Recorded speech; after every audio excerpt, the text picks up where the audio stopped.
CM Arvind Kejriwal కు మరోసారి భారీ ఎదురుదెబ్బ తగిలింది. తన బెయిల్పై ఢిల్లీ హైకోర్టు విధించిన స్టేను సవాల్ చేస్తూ సుప్రీంకోర్టులో ఆయన దాఖలు చేసిన పిటిషన్పై విచారణ వాయిదా పడింది. విచారణను జూన్ 26 వరకు వాయిదా వేస్తున్నట్లు కోర్టు ప్రకటించింది. దీంతో కేజ్రీవాల్ కు తీవ్ర నిరాశ ఎదురైంది. ఈ సందర్భంగా సుప్రీంకోర్టు కీలక వ్యాఖ్యలు చేసింది. ఈ కేసును ఢిల్లీ హైకోర్టు అసాధారణ పద్ధతిలో విచారణ నిర్వహించినట్టు గుర్తించామని సుప్రీంకోర్టు వ్యాఖ్యానించింది.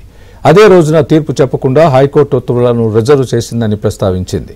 అయితే తుది ఉత్తర్వులు రాకముందే దానిపై స్టే విధించి అదే ఆరోపిత తప్పును చేయబోమని సుప్రీంకోర్టు వ్యాఖ్యానించింది.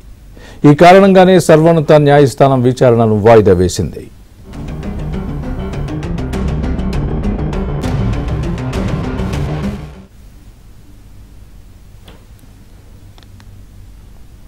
ఇదే అంశానికి సంబంధించి పూర్తి అప్డేట్ మా ఢిల్లీ ప్రతినిధి సతీష్ చెప్తారు. సతీష్.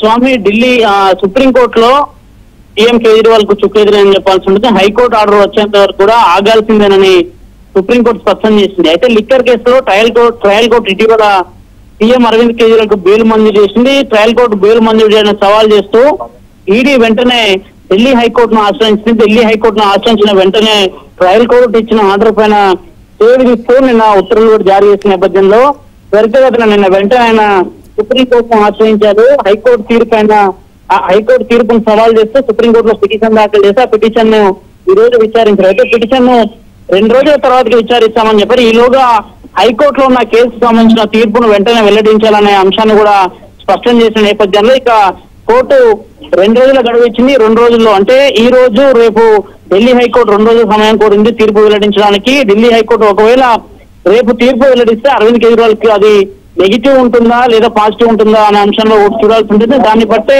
సుప్రీంకోర్టు ఎల్లుండి కూడా ఈ కేసు విచారణ చేపట్టవచ్చు. సుప్రీంకోర్టు హైకోర్టు ఇచ్చే ఆర్డర్ల పైన సుప్రీంకోర్టు తన తుది ఉత్తర్వులు కూడా ఇవ్వబోతున్నాము. Right Satish, thanks for the update.